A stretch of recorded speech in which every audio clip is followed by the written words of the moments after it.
कधी कोरडा दुष्काळ तर कधी ओला दुष्काळ। या भयान दुष्काळानं बीड जिल्हा अक्षरशः पिचलेला आहे, पिंजलेला आहे असं म्हणलं तरी आता वावगं वाटणार नाही। मी बीड जिल्ह्यातल्या सिरसमार्ग या गावात आहे, ज्या गावाची ओळख केवळ फळबाग उत्पादक शेतकरी म्हणून आहे। जवळपास साधारणतः 500 ते 600 एकरवर हे फळबाग आहेत। मात्र भीषण दुष्काळामध्ये अशा पद्धतीनं ह्या बागा ज्या आहेत ते अक्षरशः करपून गेलेले आहेत, जळून खाक झालेले आहेत। दरवर्षी साधारणपणे बीड जिल्ह्यामध्ये या गावात 50 ते 60 कोटी रुपयाचं उत्पन्न व्हायचं। मात्र पहिल्यांदाच हाती आलेलं जे पीक आहे ते डोळ्यादेखत अशा पद्धतीनं करपून गेलेलं आहे। भीषण दुष्काळ सध्या बीड जिल्ह्यामध्ये आहे। 122 सिंचनाचे प्रकल्प जरी असले तरी सर्व प्रकल्प जे आहेत ते कोरडे ठाक पडले। साधारणतः 20 प्रकल्प आहेत ज्यांचं पाणी जोत्याच्या खाली आहे।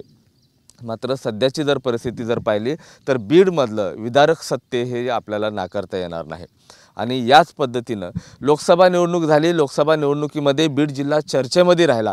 मात्र ही चर्चा होत असताना भीषण दुष्काळ जो आहे याची चर्चा कुठेही करण्यात आली नाही। आचारसंहिता असल्याचं कारण दाखवत प्रशासनानं देखील 2 पावलं पुढे जाण्याऐवजी 2 पावलं मागे आले।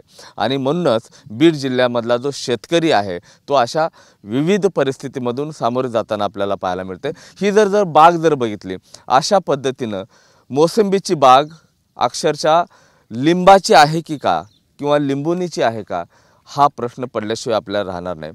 त्यामुळेच आता आचारसंहिता संपलेली आहे, प्रशासनानं जागं झाले पाहिजे।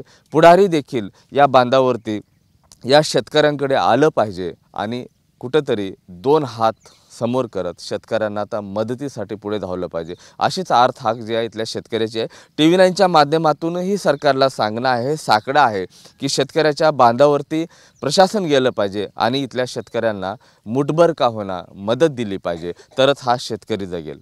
कॅमेरा पर्सन हर्षल निकमसह मी महेंद्र कुमार मुधोळकर, TV9 मराठी, सिरसमार्ग, बीड।